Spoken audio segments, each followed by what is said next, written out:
জুলাই আগস্টে ছাত্র জনতার আন্দোলন দমনে গণহত্যা চালায় আইন শৃঙ্খলা বাহিনী।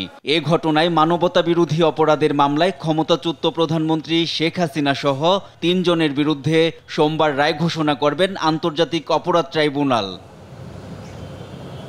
রোববার সকালে ট্রাইব্যুনালের প্রসিকিউটর গাজী এম.এইচ. তামিম জানান, এ মামলায় পলাতক 2 আসামি শেখ হাসিনা ও আসাদুজ্জামান খান কামালের সর্বোচ্চ শাস্তি আশা করছে প্রসিকিউশন। নারী হলেও পলাতক শেখ হাসিনার বিশেষ সুবিধা পাওয়ার সুযোগ নেই। রায় প্রদানের ক্ষেত্রে আসামি নারী হোক পুরুষ হোক, তিনি তার অবস্থানে থেকে কি অপরাধ করেছেন সেই অপরাধের গ্র্যাভিটি বিবেচনা করে শাস্তি প্রদান করা হবে। মামলার রায় ঘোষণা বাংলাদেশ টেলিভিশনে সরাসরি সম্প্রচার করা হবে।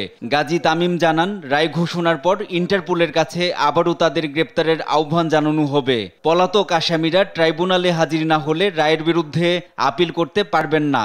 আইনে পরিষ্কার করে বলা আছে যে যদি আসামি পলাতক হয় তাহলে রায় প্রদানের পর থেকে 30 দিনের মধ্যে উনি আপিল করতে পারবেন, যদি উনি গ্রেফতার হন অথবা উনি ট্রাইব্যুনালে এসে সারেন্ডার করেন। আদারওয়াইজ স্টেট ডিফেন্সের অ্যাপিলেট ডিভিশনে অ্যাপিল ফাইল করার কোনো ইখতিয়ার নেই।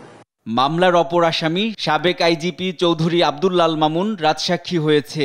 আসামিদের বিরুদ্ধে রায় ঘোষণাকে কেন্দ্র করে ট্রাইব্যুনাল ও হাইকোর্ট এলাকায় নিরাপত্তা জোরদার করা হয়েছে।